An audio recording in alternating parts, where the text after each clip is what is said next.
Welcome to basic शाला। आज एक बार फिर से हम आपके लिए लेकर आ गए हैं पुलिस सिस्टम और क्राइम कंट्रोल से जुड़े हुए कुछ इंपॉर्टेंट PYQs। तो चलिए जल्दी जल्दी से शुरुआत कर लेते हैं हमारे आज के पहले सवाल से। हमारा पहला क्वेश्चन है, पुलिस विभाग के भीतर विशेष कार्यबल STF यानी कि स्पेशल टास्क फोर्स का प्राथमिक उद्देश्य क्या होता है? राजमार्गों पर यातायात का प्रबंधन करना, साइबर अपराधों को निपटाना, संगठित अपराध एवं विशेष अभियानों से निपटना और आर्थिक अपराधों की जांच करना।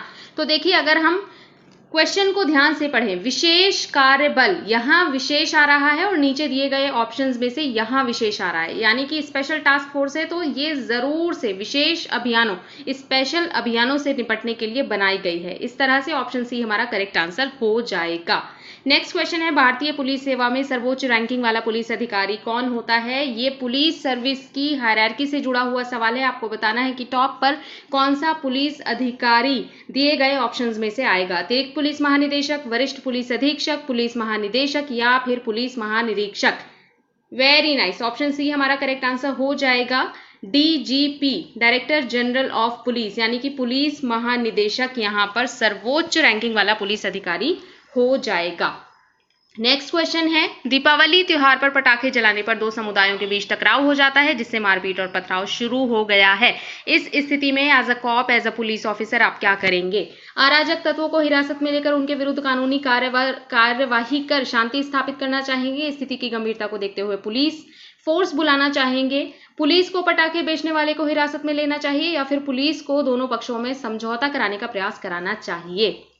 Very nice, option A is the correct answer. अराजक तत्व यानी कि ऐसे तत्व जो सिस्टम के खिलाफ जाकर समाज में उथल पुथल मचाने की कोशिश कर रहे हैं, उन तत्वों को हिरासत में लेकर उनके विरुद्ध कानूनी कार्यवाही, एक्शन लेकर शांति स्थापित करना चाहेंगे। नेक्स्ट क्वेश्चन है, जनहितवाद से रिलेटेड, जनहितवाद यानी कि PIL, पब्लिक इंटरेस्ट लिटिगेशन, इसके बारे में कौन सा कथन सही नहीं है, यानी कि कौन सा कथन गलत है? आपको गलत कथन ढूंढना है। जनता के हित में कोई भी सामाजिक संस्था अथवा जनप्रतिनिधि जनहितवाद प्रस्तुत कर सकता है। जनहितवाद जनता की समस्याओं के निराकरण के लिए प्रस्तुत किए जाते हैं, बिल्कुल किए जाते हैं। जल प्रदूषण, ध्वनि प्रदूषण, वायु प्रदूषण अथवा पर्यावरण प्रदूषण के गंभीर मामलों में जनहितवाद प्रस्तुत किए जा सकते हैं, बिल्कुल किए जा सकते हैं। जनहित वाद को याचिकाकर्ता बिना न्यायालय की अनुमति के कभी भी वापस ले सकता है। देखिए, ये ऑप्शन हमारा गलत हो जाएगा। एक बार PIL अगर आपने फाइल कर दिया है तो उसको वापस लेने के लिए कोर्ट की परमिशन लेनी जरूरी है।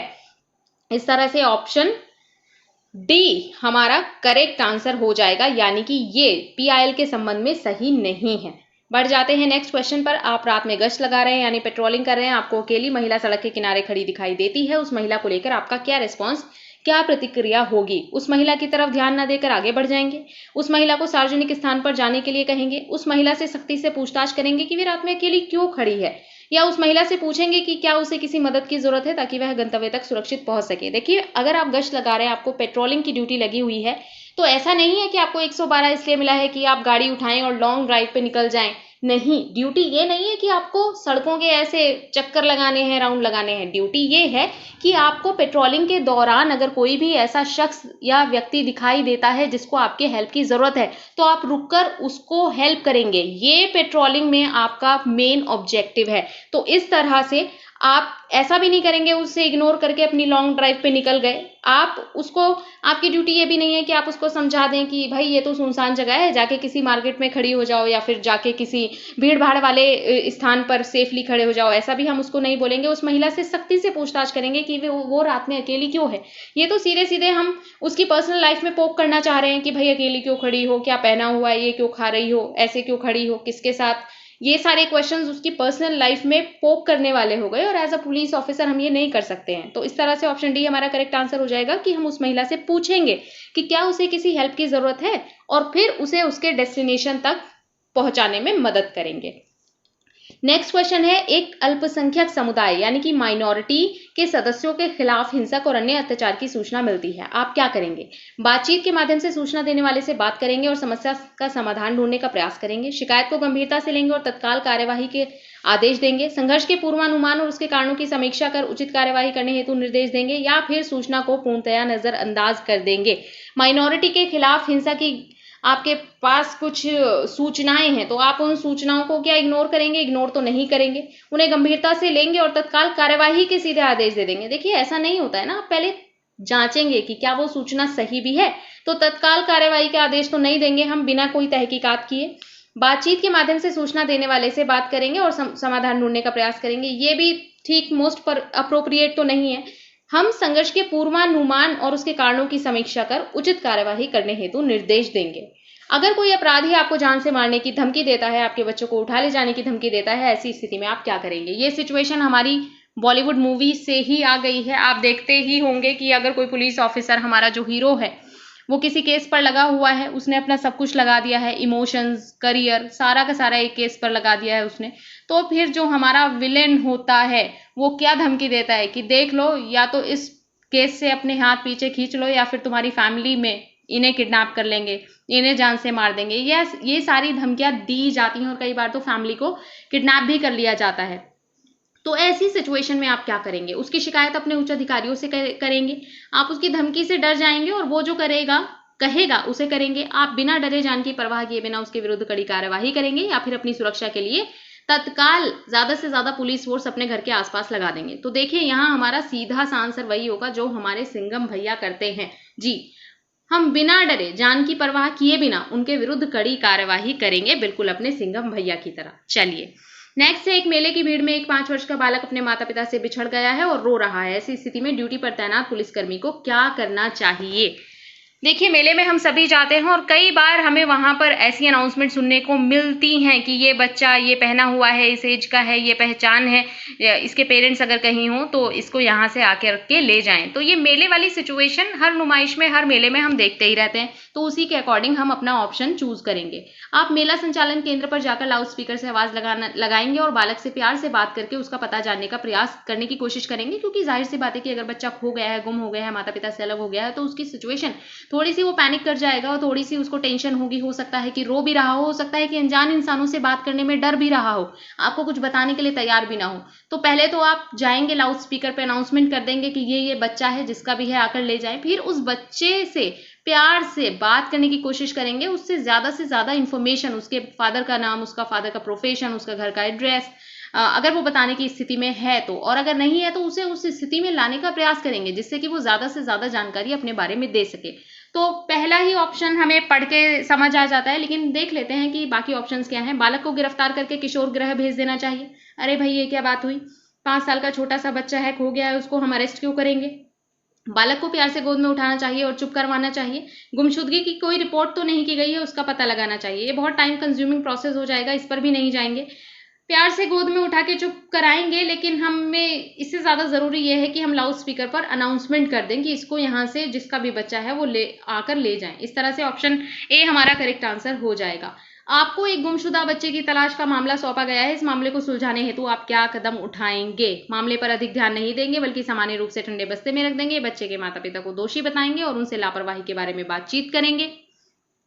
अपने से नीचे पंक्ति के अधिकारी यानी कि सबऑर्डिनेट को मामला सौंप देंगे या फिर बच्चे के अंतिम ज्ञात स्थान का दौरा करेंगे और आसपास के लोगों से पूछताछ करेंगे। तो देखिए यहाँ पर हम बिल्कुल वही करेंगे जो हमारी बॉलीवुड मूवीज में हमारे पुलिस अधिकारी करते हैं। जी हाँ, हम बच्चे की लास्ट लोकेशन का पता लगाने का प्रयास करेंगे और उस लास्ट लोकेशन पर पहुंचकर लोगों से इंक्वायरी करने की कोशिश करेंगे। इस तरह से ऑप्शन 4 हमारा करेक्ट आंसर हो जाएगा। नेक्स्ट है, आप एक विशेष सेल में पुलिस अधिकारी हैं जो साइबर अपराध और ऑनलाइन धोखाधड़ी से निपटता है। आपको साइबर सुरक्षा और डिजिटल फॉरेंसिक के विभिन्न पहलुओं में प्रशिक्षित किया गया है, यानी कि ट्रेन किया गया है। किसी कारण से आपको उस सेल से स्थानांतरित करके गश्त ड्यूटी पर लगा दिया जाता है, जहां आपको सड़कों पर गश्त करनी पड़ती है और इमरजेंसी कॉल्स का जवाब देना होता है। आपको लगता है कि यह एक उबाऊ और नीरस कार्य है जो आपकी विशेषज्ञता के अनुरूप नहीं है, यानी कि आपको ट्रेनिंग तो दी गई थी साइबर क्राइम से निपटने की, ऑनलाइन सिक्योरिटी और ये सारी चीजों की, लेकिन आपको एकदम से शिफ्ट कर दिया गया है, ट्रांसफर कर दिया गया है पेट्रोलिंग ड्यूटी में, जिसमें आपका बिल्कुल कोई भी इंटरेस्ट नहीं है, ना ही आपको उस चीज की कोई ट्रेनिंग दी गई है। तो इस सिचुएशन में आप क्या करेंगे? आपका क्या रेस्पॉन्स होगा? आप सड़क पर गश्त करने से मना कर देंगे तथा साइबर सेल में जाने पर जोर देना चाहिए। सड़क पर गश्त करने का कार्य उत्साहपूर्वक करना चाहिए और अन्य गश्ती अधिकारियों के अनुभव से सीखना चाहिए। गश्ती का कार्य अनिच्छा से करना चाहिए और इसकी शिकायत अपने वरिष्ठ अधिकारियों और सहकर्मियों से करनी चाहिए। सड़क पर गश्त का कार्य करना चाहिए, परंतु लगातार छुट्टी लेने के अवसर की तलाश में रहना चाहिए। तो यहाँ पर सबसे ज़्यादा जो पॉजिटिव ऑप्शन निकल कर आ रहा है वो है हमारा ऑप्शन बी। हमें सड़क पर पेट्रोलिंग का काम उत्साहपूर्वक करना चाहिए और हमारे जो दूसरे कलीग्स हैं या फिर अधिकारी हैं जो पेट्रोलिंग में एक्सपर्ट हैं, जिन्हें इस तरह की ट्रेनिंग दी गई है, जिनका इस काम में इंटरेस्ट है, उनसे हमें ज़्यादा से ज़्यादा चीज़ें सीखने की कोशिश करनी चाहिए इस रिगार्डिंग। आप एक जांच अधिकारी हैं, एक राजनेता आपको हत्या के मामले में मुख्य आरोपी के साक्ष्यों में हेरफेर करने और दोषमुक्ति सुनिश्चित करने के लिए न्यायाधीशों को प्रभावित करने हेतु भारी रिश्वत और पदोन्नति की पेशकश कर रहा है। आपका रिस्पॉन्स क्या होना चाहिए? क्या आपको साक्ष्य को बिना किसी प्रभाव के न्यायालय में तथ्यों को पारदर्शिता के साथ प्रस्तुत करना चाहिए? अपने कर्तव्य का निर्वहन करने और सही जांच से बचना चाहिए? ये तो बिल्कुल ही रॉन्ग है कि सही जांच से बचना चाहिए। क्यों बचना चाहिए? हमें सही जांच करनी चाहिए। सहमत होने का दिखावा करना चाहिए, परंतु कमजोर ढंग से गढ़े गए फर्जी साक्ष्य प्रस्तुत करने चाहिए। ये भी बिल्कुल नहीं करना चाहिए कि हम फर्जी साक्ष्य प्रस्तुत करें। या फिर औपचारिकता दिखानी चाहिए, परंतु गुप्त रूप से आरोपी के विरुद्ध साक्ष्य एकत्र करने चाहिए। देखिए, इसमें मोस्ट अप्रोप्रिएट आंसर जो होगा वो ऑप्शन ए हो जाएगा। साक्ष्य को बिना किसी प्रभाव के, बिल्कुल हमारे बॉलीवुड हीरो की तरह, हमें न्यायालय में तथ्यों को ट्रांसपेरेंसी के साथ प्रस्तुत करना चाहिए बिना किसी डर के। नेक्स्ट है, आप एक पुलिस अधिकारी के रूप में विगत 5 वर्षों से प्रयागराज जिले में कार्यरत हैं। यहाँ पर आपका स्थानीय लोगों और प्रशासन के साथ अच्छा कोऑर्डिनेशन बन गया है, परंतु ट्रांसफर के कारण आपको गोरखपुर भेज दिया गया, जहां आपको विभिन्न प्रकार की समस्याओं और लोगों से निपटना पड़ता है। आपका मन नहीं लगता है, आपको लगता है कि ये कठिन और स्ट्रेस वाली जो सिचुएशन है वो आपके साथ आ गई है। तो आपको ऐसी सिचुएशन में क्या करना चाहिए? आपको किसी अन्य जिले में स्थानांतरण की मांग करनी चाहिए, जहां आप अपना काम और रुचियां जारी रख सकें। स्थानांतरण रद्द करने का अनुरोध करना चाहिए और प्रयागराज जिले में अपने कार्यों और उपलब्धियों का हवाला देना चाहिए। स्थानांतरण को अपने करियर के विकास के एक भाग के रूप में स्वीकार करना चाहिए और स्वयं को उस शहर की चुनौतियों के लिए, चैलेंजेस के लिए तैयार करना चाहिए। स्थानांतरण को अनिच्छा से स्वीकार करना चाहिए और शीघ्र ही प्रयागराज जिले में वापस आने की उम्मीद करनी चाहिए। इसमें सबसे पॉजिटिव अगर हम देखें कि क्या एक आइडियोलॉजिकल सिचुएशन हो सकती है, तो ऑप्शन सी हमारा करेक्ट आंसर हो जाएगा। हमें ट्रांसफर को एक्सेप्ट कर लेना चाहिए, अपने करियर के डेवलपमेंट के रूप में देखना जाना चाहिए, चैलेंजेस को एक्सेप्ट करना चाहिए और बिल्कुल कमर कसकर अपनी ड्यूटी करनी चाहिए। तो ये था हमारा आज का सेशन। उम्मीद है कि आपको आज का सेशन पसंद आया होगा। अगर आपको सेशन पसंद आया हो तो प्लीज़ लाइक, शेयर, सब्सक्राइब कीजिए बेसिक शाला। तब तक के लिए धन्यवाद।